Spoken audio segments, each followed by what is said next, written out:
Hello everyone. I hope all of you are in the pink. আশা করি সবাই ভালো আছো. Now due to the corona pandemic, the educational institutions are closed. So আমি ভাবলাম why not share my knowledge with you through YouTube. তাই জন্যই আজকের class. Now today's class will be a very basic class. আমরা basic থেকে শুরু করব, একদম অ্যাডভান্স লেভেল অবধি যাব, রাইট? সাবজেক্টটাতে আমাদের হোলটাকে স্ট্রং করে তবেই ছাড়বো, বাট আজকের ক্লাস একদম বেসিক ক্লাস হবে। The basic sentence structure in English, the skeleton structure. Now English sentence structure বুঝতে গেলে আমাদের একটা ছোট্ট জিনিস মনে রাখতে হবে, সেটা হচ্ছে আমরা যেভাবে খেতে বসি, that is our dinner table বা আওয়ার ডিনার অ্যারেঞ্জমেন্ট। নাও তোমরা বলবে স্যার এটার সঙ্গে ইংলিশ শেখার কি সম্পর্ক? চলো দেখা যাক। আমাদের ইন্ডিয়াতে ধরো এটা প্রায় দেখা যায় যে আমাদের বাড়িতে হয়তো মা বাবা এবং বাচ্চা, মানে এই নিয়ে তো সাধারণত আমাদের নিউক্লিয়ার ফ্যামিলিগুলো, তো সেখানে দেখা যায় যে মা সবার শেষে খেতে বসেন। মানে তিনি কাজ করছেন, ব্যস্ত, হ্যাঁ, তিনি বাবা বসে গেছেন, তারপরে বাচ্চাকে বসিয়ে দিচ্ছেন, হ্যাঁ, এবং তারপরে তিনি বলছেন যে তিনি আসছেন আর কি, তো তিনি একটু পরে সবাইকে দেওয়ার পরে তিনি বসেন।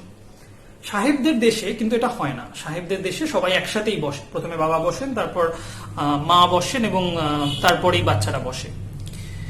তো এটা তো একটা খুব মজার একটা উদাহরণ ছিল। এটার সঙ্গে সেন্টেন্স স্ট্রাকচারের কি সম্পর্ক? ধরে নিচ্ছি যে এই যে বাবা, তিনি বাড়ির কর্তা, হেড, ঠিক আছে, আর মা তিনি সারাদিন কাজ করছেন, ভীষণ ব্যস্ত, তিনি হচ্ছেন ক্রিয়া, তাই তো, তাকে আমরা নাম দেবো ক্রিয়া। ক্রিয়া মানে সবসময় কাজ করছেন, বা ভার্ব, রাইট? মায়ের একটা নাম দেবো ভার্ব। বাবা হচ্ছেন কর্তা, হেড অফ দ্য ফ্যামিলি, তার, আর মা হচ্ছেন ক্রিয়া অর্থাৎ ভার্ব। আর যে বাচ্চারা যারা আছে তাদেরকে আমরা নাম দেবো কর্ম। তারা অতটা অ্যাক্টিভ নয় বাবা মায়ের মতো। তো সবার আগে বাবা বসছিল, তাই তো, যে কোনো ফ্যামিলিতে সবার আগে বাবাই বসেছিলেন ইয়েতে, ডিনারে। তাহলে সবার আগে আমরা কাকে বসাবো? সেটা হচ্ছে কর্তাকে। এই কর্তারই আরেকটা নাম হচ্ছে কি? সাবজেক্ট। সাবজেক্ট। আর তারপরে কে বসছিল? বাচ্চারা বসছিল, তাহলে তারা হচ্ছে কর্ম। এদেরই আরেকটা নাম হচ্ছে অবজেক্ট। আর লাস্টে বসছিলেন কে? মা। তাহলে এটারই নাম হচ্ছে ক্রিয়া, দ্যাট ইজ ভার্ব। ওকে, দেখা যাক একটা স্যাম্পল বাংলা সেন্টেন্স আমরা নিই, বাংলা বাক্য। আমি ভাত খাই, ধরা যাক। এটা একটা খুব সহজ একটা বাংলা বাক্য। আমি ভাত খাই। এই বাক্যের প্রধান কি? যে কাজটা করছে, তাই তো। তাহলে আমি এখানে সাবজেক্ট। তারপরে দেখো বাবা বসে গেছেন অলরেডি, তারপরে কে বসবে? বাচ্চারা বসবে, তাই তো। তো এখানে এটা হচ্ছে অবজেক্ট। আর মা সবার শেষে বসেছেন, অর্থাৎ ক্রিয়া, যিনি কাজটা করছেন তিনি সবার শেষে বসেছেন। তাই আমি ভাত খাই, ঠিক আছে। প্রথমে কর্তা, শেষে বসেছে ক্রিয়া, মাঝখানে কর্ম। ক্লিয়ার? ইংলিশ সেন্টেন্স স্ট্রাকচারটা এই অ্যারেঞ্জমেন্ট ফলো করে না, ওকে, কারণ তাদের খাবার খেতে বসার ধরনও আলাদা। ওকে, তো দেখা যাক সেখানে কিভাবে হবে। সেখানে সবার আগে সাবজেক্ট বসবে, তারপরেই মা বসবেন, এবং সবার আগে বসবে সাবজেক্ট, তারপরে বসবে ভার্ব, এবং তারপরে বসবে অবজেক্ট। তাই আমি ভাত খাই এর ট্রান্সলেশন আই রাইস ইট হবে না, এটা হওয়া উচিত ছিল। হবে কি? I eat rice. অর্থাৎ বাংলার ক্ষেত্রে স্ট্রাকচারটা ছিল এস ও ভি, যেটা ইংলিশে হয়ে যাচ্ছে এস ভি ও। এই দুটো পজিশন চেঞ্জ করছে। Clear? And you will be surprised to know that almost 75% of the world's languages, they follow either SVO structure or SOV structure. ঠিক আছে? যেমন বাংলা, হিন্দি এরা SOV ফলো করে, ইংলিশ, তারপরে খানিকটা রাশিয়ান এরা হচ্ছে তোমার SVO ফলো করে, এরকম। নাও এটা তো গেল বেসিক জিনিস। নাও SVO স্ট্রাকচার ফলো করে ম্যাক্সিমাম সেন্টেন্স তৈরি হয়। অবশ্যই এর সঙ্গে অনেক কিছু আছে, সেগুলো আমরা জানবো। Will know about what are the aspects of a sentence, what are the types of a sentence, কাকে বলে, সেখানে আমরা একদম সেন্টেন্সের শুরু থেকে একদম ডেফিনেশন থেকে শুরু করব, রাইট? যে সেন্টেন্স, তবে আপাতত টেম্পোরারিলি আমরা এটুকু জেনে রাখি যে sentence is a meaningful arrangement of words, অর্থাৎ ওয়ার্ডস, কিছু ওয়ার্ডসকে যদি মিনিংফুল ওয়ার্ডস তাদেরকে মানে পাশাপাশি বসিয়ে যদি একটা মিনিংফুল সেন্স তৈরি হয় তাহলে সেটা হচ্ছে একটা সেন্টেন্স। কি মানে ডিটেলস আমরা পরে দেখব। Now this are the basic structure of a sentence. Now একটা সেন্টেন্সের মধ্যে সাবজেক্ট হচ্ছে যে কাজ করে, সাবজেক্টের আরেকটা নাম হচ্ছে ডুয়ার, DOER, কারণ সে কাজ করছে। আই ইট রাইস, কে কাজ করছে? আমি, তাহলে আই ইজ দ্য সাবজেক্ট। একইভাবে যে কাজটা হচ্ছে, অর্থাৎ ধরো ইট, এখানে আমি লিখে দিচ্ছি আই ইট রাইস, ইট, এখানে কাজ হচ্ছে।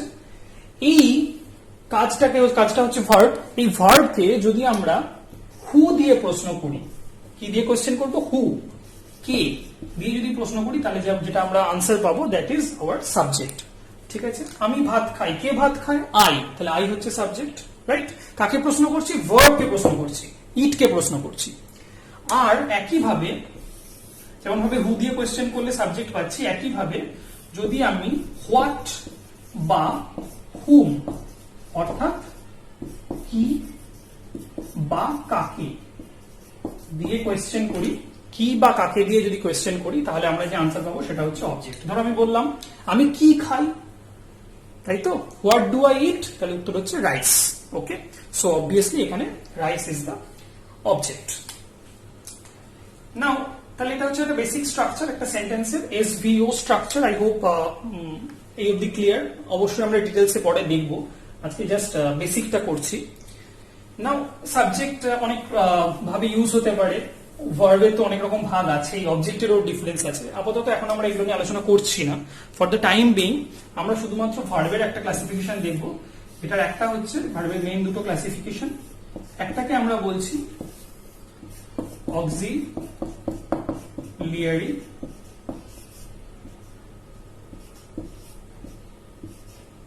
ভার্ব। অক্সিলিয়ারি ভার্ব এটার ভালো নাম, রাইট? এবার তেমনি এর একটা ডাক নামও আছে, তোমাদের যেরকম অনেকেরই এক ডাক নাম আছে সেরকম অক্সিলিয়ারি ভার্বের এটার এক ডাক নাম হচ্ছে হেল্পিং ভার্ব। হেল্পিং,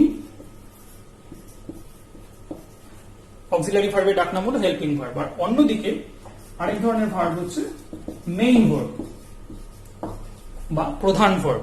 ওকে, এই মেইন ভার্ব অনেক রকম হতে পারে। ফর এক্সাম্পল মানে অনেক রকম এদের স্ট্রাকচার হতে পারে, যেমন ধরো V1, V2, V3, V1 plus S বা ES, V1 প্লাস S বা ES, V1 plus ING, etcetera.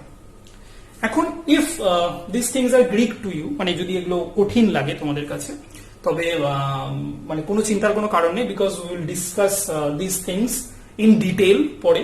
ঠিক আছে, আপাতত এটুকুই জেনে রাখি। তো একটা দেখি একটা সেন্টেন্সে আমরা কিভাবে বুঝবো যে কোনটা কি। একটা সেন্টেন্স নিই, ধরো আচ্ছা হেল্পিং ভার্বের আপাতত বোঝানোর জন্য কতগুলো এক্সাম্পল দিয়ে রাখি। হেল্পিং ভার্বের কয়েকটা এক্সাম্পল। হেল্পিং ভার্ব বা অক্সিলিয়ারি ভার্ব অনেক রকম হয়, মোডাল অক্সিলিয়ারি হয়, তাছাড়া প্রাইমারি অক্সিলিয়ারি হয়, যার মধ্যে বি ভার্ব আছে, হ্যাভ ভার্ব আছে, এটসেট্রা এটসেট্রা। সেগুলো আমরা পরে করবো। আপাতত হেল্পিং ভার্বের কয়েকটা এক্সাম্পল আমরা জেনে রাখি, যেমন হচ্ছে am, is, are, was, were, has, etc. এগুলো হচ্ছে হেল্পিং ভার্বের এক্সাম্পল। ওকে, চলো একটা সেন্টেন্স নেওয়া যাক। ধরো he drinks milk। এখানে আমরা কি করে চিনবো কোনটা সাবজেক্ট, কোনটা ভার্ব, কোনটা অবজেক্ট? অবশ্যই প্রথমে অ্যারেঞ্জমেন্ট এটাই হতে হবে, SVOই হতে হবে, অন্য কোনো অ্যারেঞ্জমেন্ট হলে হবে না নরমালি। নাও সাবজেক্ট কি করে চিনবো? যেটা হচ্ছে আমরা হু দিয়ে প্রশ্ন করব ভার্বকে, কে খায়? হি, অবশ্যই, এবং এই কাজটা করছে সেন্টেন্সে, ইট ইজ দ্য ডুয়ার, রাইট? তো তাই দিস ইজ দ্য সাবজেক্ট। নাও এটা কাজ বোঝাচ্ছে, দিস ইজ দ্য ভার্ব। আর প্রশ্ন করছি কি খায়, সো দিস ইজ মিল্ক, এটা হচ্ছে অবজেক্ট। একইভাবে যদি আমি কাকে দিয়ে প্রশ্ন করি কোন সেন্টেন্সে, তাই তো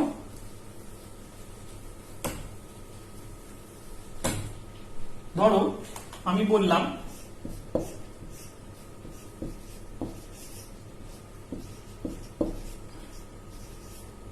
he gave me a pen, সে আমাকে একটা পেন দিয়েছিল। he gave me a pen, right, সে আমাকে একটা পেন দিয়েছিল। এখানে আমি গেভ, এটা অবশ্যই সাবজেক্ট, হি, গেভ হচ্ছে ভার্ব, এটা নিয়ে আর বলছি না। প্রশ্ন করছি যে কি দিয়েছিল, আ পেন, তাহলে দিস ইজ অ্যান অবজেক্ট। আবার যদি বলি কাকে দিয়েছিল, হুম, আমি বলেছিলাম হোয়াট বা হুম দিয়ে যদি কোয়েশ্চেন করি তাহলে আমরা অবজেক্ট পাই। যদি প্রশ্ন করি হুম, কাকে দিয়েছিল, তাহলে উত্তর আসছে মি, তাহলে এটাও আর একটা অবজেক্ট। তাহলে এই সেন্টেন্সে দুটো অবজেক্ট আছে। এগুলো কি কিভাবে এরা কাজ করে, এদের ফাংশন কি, এগুলো সব আমরা পরের লেকচারে জানবো, বা আরো পরে যখন ডিসকাশন হবে এগুলো ধীরে ধীরে ক্লিয়ার হবে। ওকে, আজকে আমি তোমাদের দুটো টাস্ক দিচ্ছি, দুটো just go through them. Number one is, আচ্ছা আরেকটা করিয়ে দিচ্ছি তার আগে, বিকজ তাহলে সুবিধা হবে। ধরো the king has donated his wealth,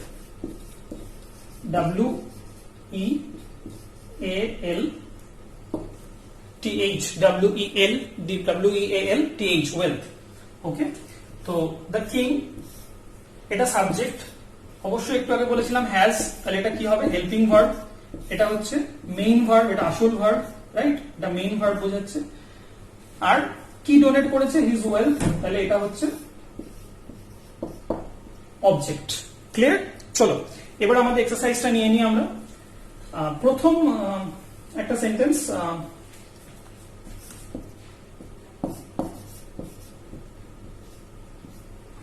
mister Roy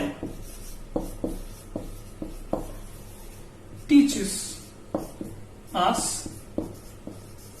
English. Mr. Roy teaches us English. And number two, the little girl seems S-W-M-S, seems angry, right? এই দুটো sentence, mister Roy teaches us English and the little girl seems angry, এই দুটো আমাকে জানাও যে কোনটা subject, কোনটা verb, কোনটা অবজেক্ট, রাইট? ডিটেলসে আমাকে কমেন্টে লিখে জানাও। ওকে, আজ এই পর্যন্তই থাক, পরের দিন কন্টিনিউ করব নেক্সট ভিডিওতে।